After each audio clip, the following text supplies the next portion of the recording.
is ABC News. Now, Harry Reasoner. Good evening. Ronald Reagan plans to take things fairly easy for most of the rest of the year, but his first 30-odd hours as an official candidate for president have been about as busy and far-flung as you can get without Air Force One at your disposal. Frank Reynolds knows. He's been with him.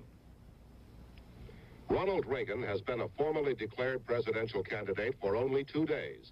In that time, he has called for a review of the U.S. position in the UN, renegotiation of the arms control agreements with the Russians, denounced the new campaign reform laws as evil, reaffirmed his opposition to gun control and the Equal Rights Amendment for women, warned against hysteria over recent revelations about the CIA and FBI, praised Mayor Daley of Chicago and the ski slopes of New Hampshire, called for a $90 billion cut in federal spending, gave the back of his hand to critics who say he is too far to the right to appeal to Democrats and independents, ruled out a third-party movement and a non-conservative running mate, and in North Carolina today, he quoted Franklin D. Roosevelt. He himself said, "We have built new instruments of public power in the hands of the people's government, but in the hands of political puppets of an economic autocracy, such power would provide shackles for the liberties of our people." Well, unfortunately, that warning went unheeded. Despite his conservative image, Ronald Reagan is offering the country what he admits is a radical philosophy. But what he is proposing is not that the federal government be mobilized to solve the country's problems, but that it be demobilized, to some extent dismantled. After this airport press conference in Chicago, he returns to California and will make few campaign appearances before the first of the year. In the first part of January, however, he will come riding out of the West once again to appeal to Republican voters in Florida, New Hampshire, and other primary states in the Midwest, South, and East.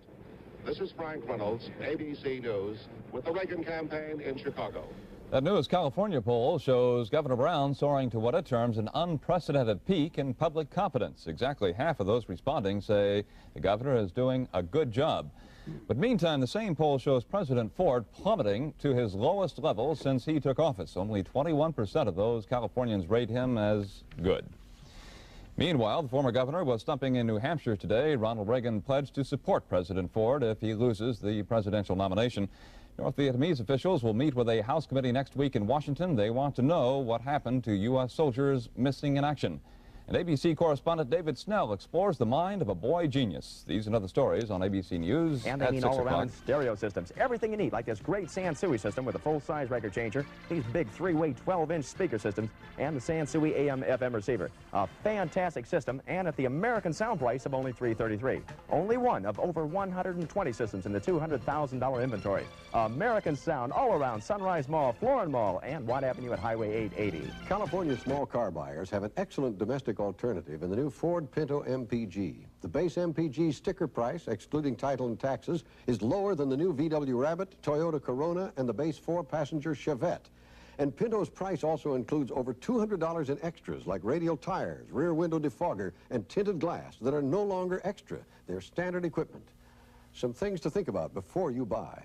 Ford has what California drives. Are sighing a bit of a relief because the blizzard conditions have come to a bit of an end. But on the other hand, Thursday's storm did cause wind gusts from up to 50 to 70 miles an hour through Denver. The storm moved easily over a large section of the Great Plains and upper Midwest. Parts of Nebraska dumped with over 20 inches of snow. South Dakota reporting it the worst storm to hit in 10 years.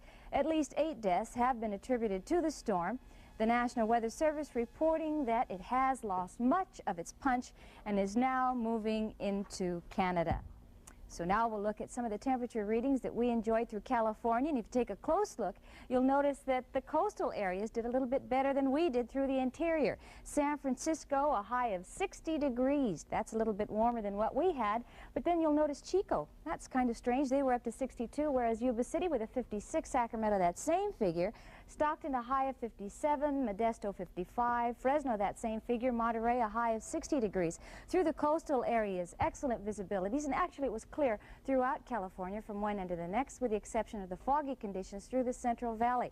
Through the southern part of the state, a little bit windy, again gusts up to 50, maybe a little bit better than 50 miles an hour, caused by a rather strong high-pressure area, the gradient rather severe, from the New Mexico into the southern part of the state. So for that reason, it was a little dusty and a little dirty. We also have another high-pressure area off the coast, and that's more or less brought us that rather nice condition. What we expect really over the weekend is weather that you'd find very similar in San Francisco, kind of gloomy and overcast during the early morning hours, and of course the fog, and then a little bit of sunshine during the afternoon. There is a frontal system moving into the Pacific Northwest.